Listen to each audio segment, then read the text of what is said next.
In this video, I'm going to teach you how to fix SSL status failed in Hostinger. It can be frustrating when your website's SSL certificate shows a failed status, but don't worry, it's often a fixable issue. We'll walk through the most common reasons and solutions, covering both Hostinger's lifetime SSL and custom certificates. So let's dive right in and get your site secured. First, let's tackle the Hostinger lifetime SSL installation issues. The very first thing you need to do is ensure your domain is pointing to Hostinger correctly. You'll want to verify that your domain's DNS is configured to point to Hostinger, either via name servers or an A record. If you've just made changes, allow up to 24 hours for DNS propagation. Often, the SSL will install correctly once propagation is complete. If you're using a CDN like Cloudflare, temporarily switch the A record to DNS only, disabling proxy mode until your SSL is active. Next, look for conflicting or missing DNS records. Head into your hPanel's DNS zone editor.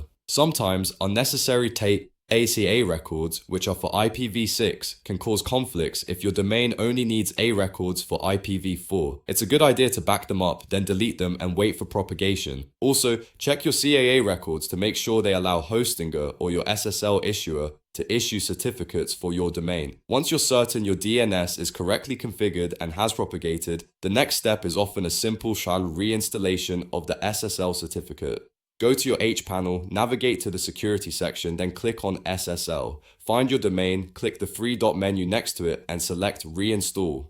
The SSL should activate within minutes. Finally, check for domain length limitations. This is a less common issue, but if your domain, including any subdomain and the TLD, exceeds 64 characters, the SSL might fail due to technical constraints. If this is the case, consider using a shorter domain or subdomain to stay within that 64 character limit. Now, if you're using a custom SSL certificate, the troubleshooting steps are slightly different. First, just like with the lifetime SSL, confirm your domain is properly pointed and fully propagated to Hostinger, avoiding any conflicting A or AEAA records. Give it up to 24 hours after DNS changes before retrying the installation. Secondly, verify your certificate configuration. A common cause for failure here is a mismatch between the private key, the certificate signing request or CSR, and the certificate itself.